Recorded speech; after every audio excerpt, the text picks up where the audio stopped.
Starting off our game in Portland by night, we have our youngest character in the world of the undead.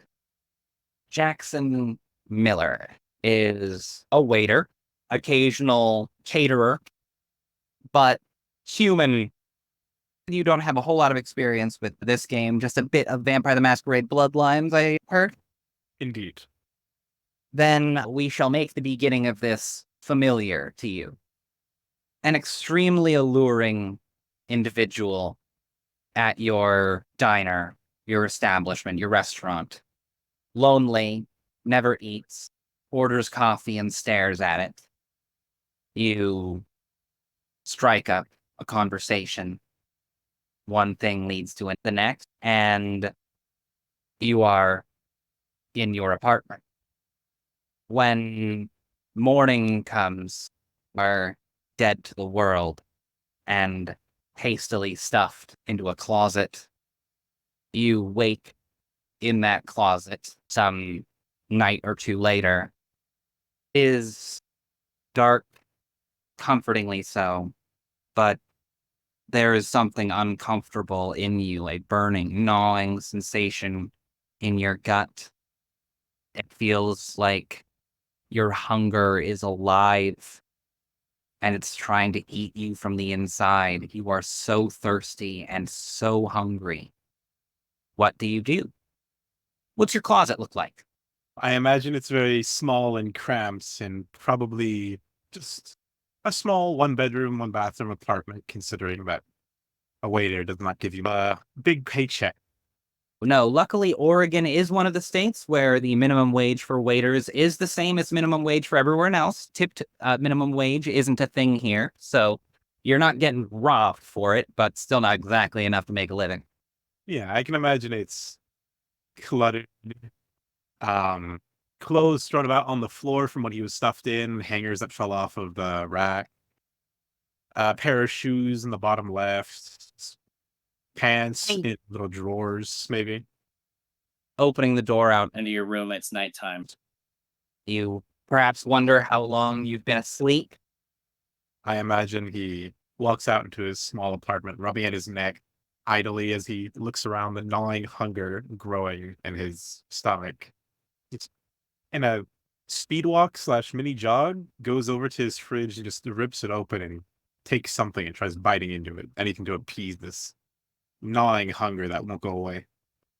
You took the merit eat food, I correct? do have eat food, yes. You, of course, don't get any nourishment from it, and it tastes like ash and cardboard, but you can get it down. It does not help.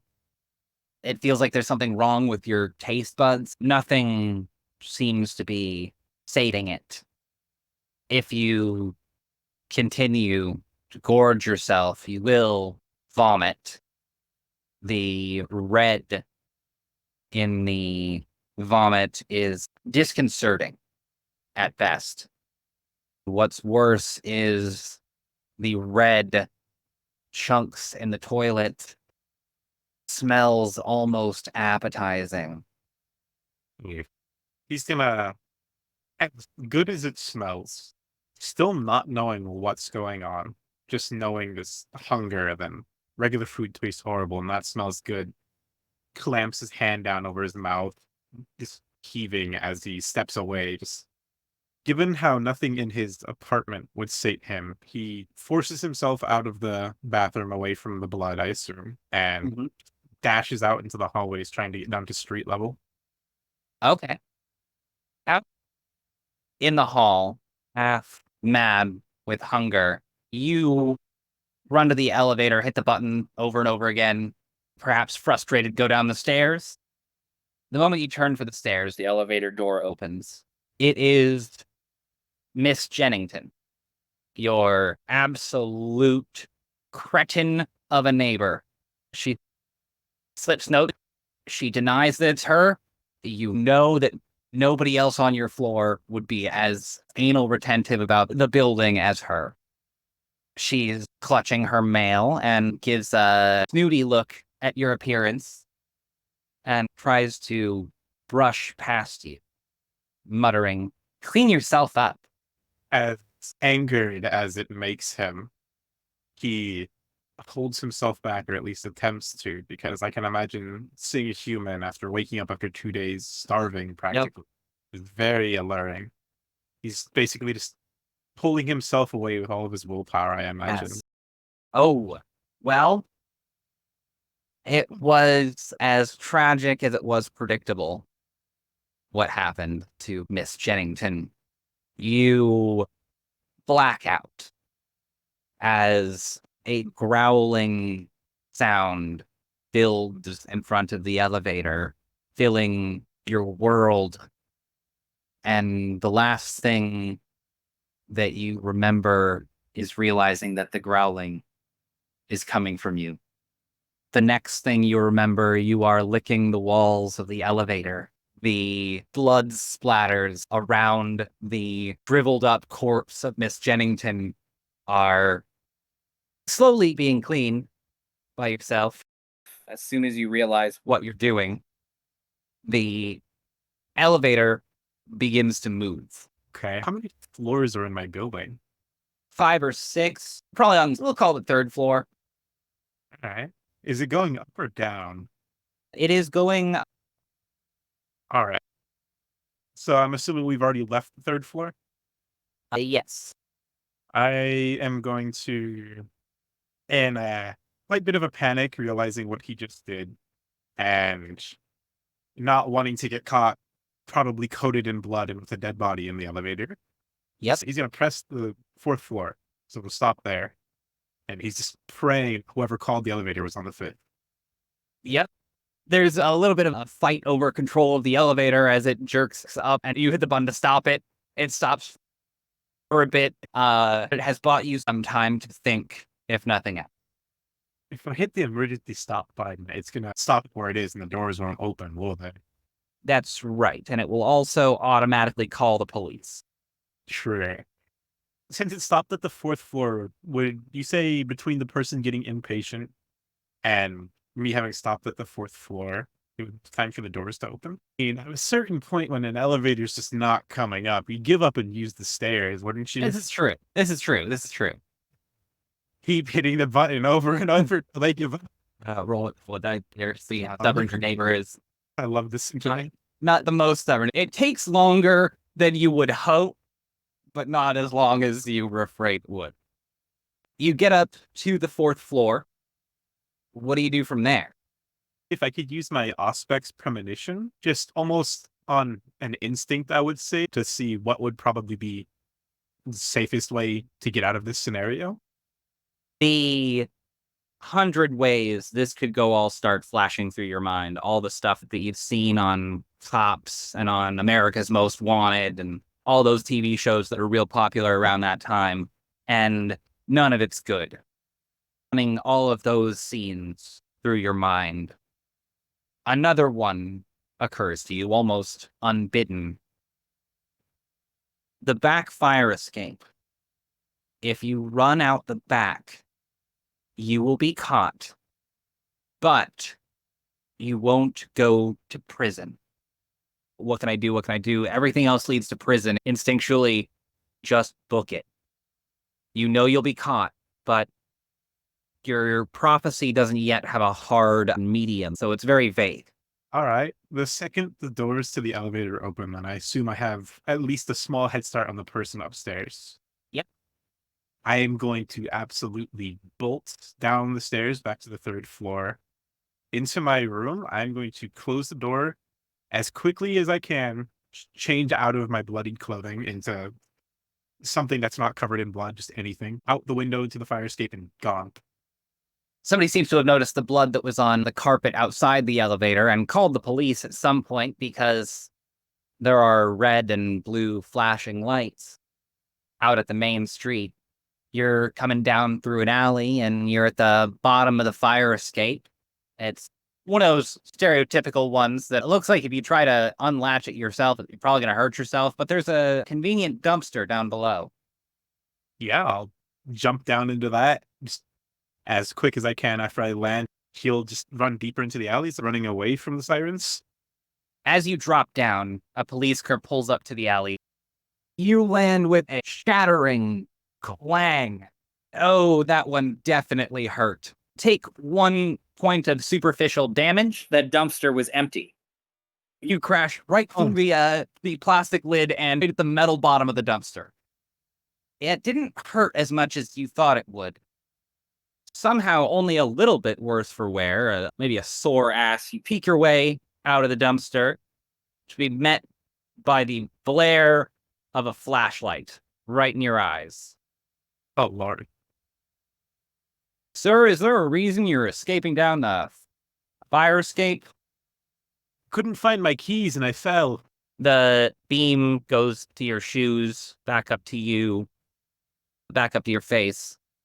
Son, can you smile for me real wide? I tried to inconspicuously just lick the inside of my teeth really quickly. You feel the points, but just as you notice them, you feel them retract a little bit so that they're only barely noticeable. You can certainly hide them with a small smile. Yeah, I'll give him a very Chinese smile. Not exposing too much of my teeth, but still showing them off. You've been, drinking tonight, my friend? No, sir. I misplaced my keys at my friend's house, and he lives across town. It's too far of a walk for the night. I just want to try to get back in. Honestly, your sirens scared me. That's why I fell. I was almost up. He walks into his radio. Hey, can you tell Parsons that we may have an LSTAT situation? What's an LSTAT? Minor medical mishap. You look a little wobbly, deathly pale. I'm fine. I promise. Honestly, you scared me. I can assume the blood drained from my face because you guys terrified me. From the sounds of it, we got a bit of a messy situation inside. Can somebody give me a report on what situation is on those bloodstains? There's squawks from the shoulder walkie-talkie. Looks like we got a lot of blood. Working on the elevator.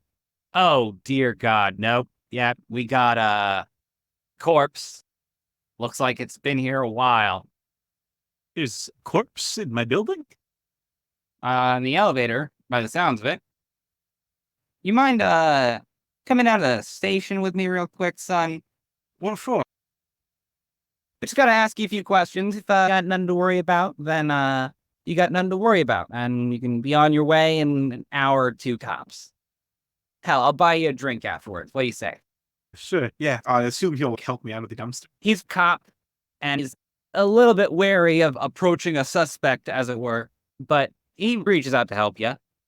I'll take his hand, and I assume he helps me get out. Once he does, like, I'm on my feet, brush myself down, like, rub my back. Oh, yeah, it's all hurt. And how far away would I be from him, like, in general? As he approaches the dumpster, you'd be within arm's reach. If you hop down from inside the dumpster, you could land as much as 5 feet away from him. I'll try to land that far away from him, and I'm immediately going to book it. You easily evade him. Your newfound strength is more than enough to keep you going and keep you moving along faster than him in his bulletproof vest. Get up. In your jump and landing, you kick off from that dumpster with a bit more force than you expected, knocking it sideways, blocking the alley, leaving him scrambling and unable to follow whatsoever. Last you see, he's running back towards his cop car, yelling something into his walkie-talkie. All right. Awesome. Yeah, I'm just going to keep running. All right. Out of the general vicinity, you run alley to alley, trying your best to look casual during the times when you've got to run an open sidewalk. Soon there are no cop lights. What do you do now? In the sense of the city, am I close to anywhere that I usually go to a lot? And since I've been running from my character's house to alleyways upon alleyways, I assume I'm in a vastly different part of the city. Do I recognize the area? Is there any place nearby that my character usually like frequents or hangs out at? Yeah, you instinctively run towards your work. So you're in a more commercial part of town. Your restaurant's nearby. Few stores. Most of it's closed. People wore watches back in the day. You check your watch. It's about midnight. Since you said the person that turned me was a frequent there, did I work the night shift at my diner? Occasionally, you worked whatever shifts they gave you, to be perfectly honest. You weren't an exceptional worker, just someone they never fired. So would it be open? Yeah, actually, probably would. Yeah, I'll head there. Cool. I'm still to work. All right. At this point, swap over to Dimico. What would Dimico be doing on any given night, do you think? Say a random Tuesday Random, night. assuming he didn't have prior business. Usually he would wake up, check in with his, shall we call them, patron. He would check with Isabella, and then if she is unavailable, he would go out for a hunt.